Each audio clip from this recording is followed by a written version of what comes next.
ba xây bồn thì mình thấy bạn đây tiếp tục hiện tại là solar rạp và hạt tất cả pi xe ổn mà pi kêu làng tăng mười ngày pi nghe dùng ổn họ đòi dục bằng ổn mà đi xa khổ đại rằng ấy và cả nghe đã có một là ở đời nghe ca côn đây bằng ổn mà cả nghe vừa hạt tất là trường solar ở bong hàng sạc cả camគាត់ថាត្រីគាត់ចិត្តដល់ពេញវ័យធំហើយបងប្អូនមកចិត្តដល់វ័យប្រមូលផលហើយអញ្ចឹងតាខ្វះអុកស៊ីហ្សែនវាយអុកស៊ីហ្សែនគ្រប់គ្រាន់ទេអាចនឹងងាប់អញ្ចឹងបងប្អូនបាទព្រោះបបិសោតធ្លាប់ហើយដោយសារគាត់អត់ទាន់មានអុកស៊ីហ្សែនវាយរហ័តអុកស៊ីហ្សែនគាត់ងាប់ម្ដងមកទូកបងម្ដងមកទូកបាទឥឡូវ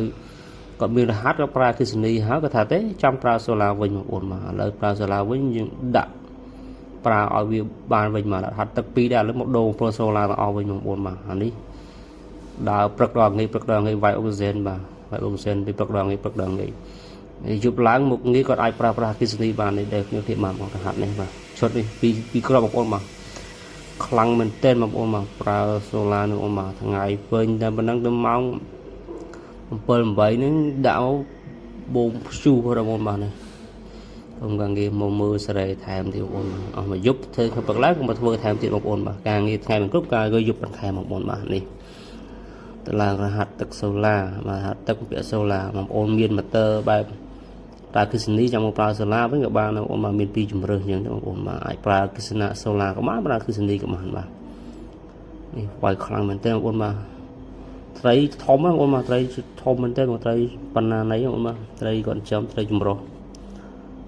បាទទីលបយ៉ាផងទៅស្ពិនផងទៅអីផងចម្រោះទៅជាតិសាសត្រីបាទនោះហាត់ទឹកពីរគ្រាប់បាក់វាយឆ្លាស់នេះមួយខាងបងប្អូនបាទអញ្ចឹងសម័យនេះអត់តាបាត់បានវាយអុកស៊ីហ្សែនតន់ត្រីងាប់អស់ហើយបងប្អូនបាទអញ្ចឹងធ្វើកសិកម្មឥឡូវក៏គឺមានការប្រែប្រួលបងប្អូនបាទអត់ដូចថ្ងៃមុនទេបងប្អូនបាទហើយសូឡាកັບចែកជាសូឡាឥឡូវក៏ចុះថោកទេបងប្អូនបាទទាំងវាមានវិបត្តិសេដ្ឋកិច្ចវិបត្តិអីក៏ចាប់ដើមចុះថោកដែរបងប្អូនបាទវាអត់នេះទេថ្លៃជាងមុនដូចមុនទេបងប្អូនបាទនេះ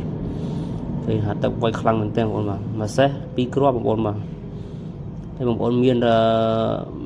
នហាត់ទឹកឬក៏មានម៉ូទ័រពំទឹកចង់ប្រើសូឡាក៏បានបងប្អូនបាទនេះចំណៃគាត់បាច់បងប្អូនបាទមួយថ្ងៃ 4B បងប្អូនបាទ 4B ចូល200គីឡូបងប្អូន B 25គីឡូ 2B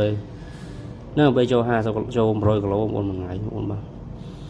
ហាត់ទឹកវាយនឹងខ្ជូលបងប្អូនបាទត្រីពេញលេងបងប្អូនបាទអុកស៊ីហ្សែនកើតគ្រប់គ្រាន់បាទអញ្ចឹងបានចំត្រីរស់បើមិនអញ្ចឹងទេអត់កើតទេបាទនេះហាត់ទឹករបស់យើងហើយខាងនោះក៏មានសូឡាបំទឹកបងប្អូនខាងនោះដែរបំបញ្ចូលដែរបងប្អូនបាទស្រះទឹកត្រីគាត់បងប្អូនបាទ